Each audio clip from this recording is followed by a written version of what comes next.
देवस्थान जमिनी असणाऱ्या शेतकऱ्यांना कर्जमुक्ती योजनेचा लाभ द्या, आमदार यड्रावकरांचं वक्तव्य. सहकार मंत्री बाबासाहेब पाटील यांची भेट घेऊन दिलं निवेदन.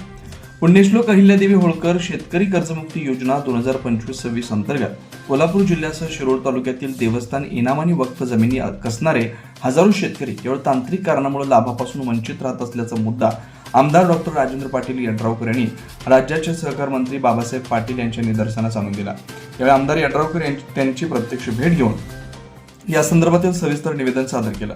निवेदनात म्हटले की कोल्हापूर जिल्ह्यासह शिरोळ तालुक्यातील औरवाड, गौरवाड, राजापूरवाडी, आलास आणि खिद्रापूर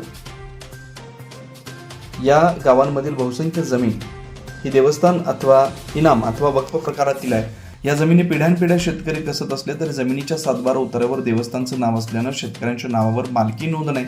मात्र शेतकऱ्यांच्या नावावर जमीन नसताना या शेतकऱ्यांना जिल्हा मध्यवर्ती सहकारी बँक, विविध सहकारी संस्थांकडून अनेक वर्षापासून नियमितपणे पीक कर्ज दिलं जात आहे.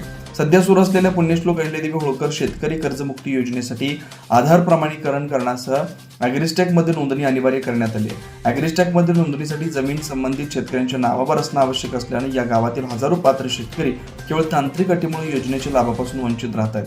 या पार्श्वभूमीवर देवस्थान इनाम व वक्फ जमिनी कसणाऱ्या शेतकऱ्यांसाठी विशेष तरतूद करून त्यांना ॲग्रिस्टॅक नोंदणी संदर्भातील अडचणीतून दिलासा द्यावा. पुण्यश्लोक अहिल्यादेवी होळकर शेतकरी कर्जमुक्ती योजनेचा लाभ मिळवून द्यावा अशी मागणी आमदार डॉक्टर राजेंद्र पाटील यड्रावकर यांनी करून संबंधित शेतकऱ्यांचा मुद्दा सहकार मंत्री बाबासाहेब पाटील यांच्यासमोर मांडलाय. यावेळी सहकार मंत्री बाबासाहेब पाटील यांनी सकारात्मक निर्णय घेऊ असं सांगितलंय.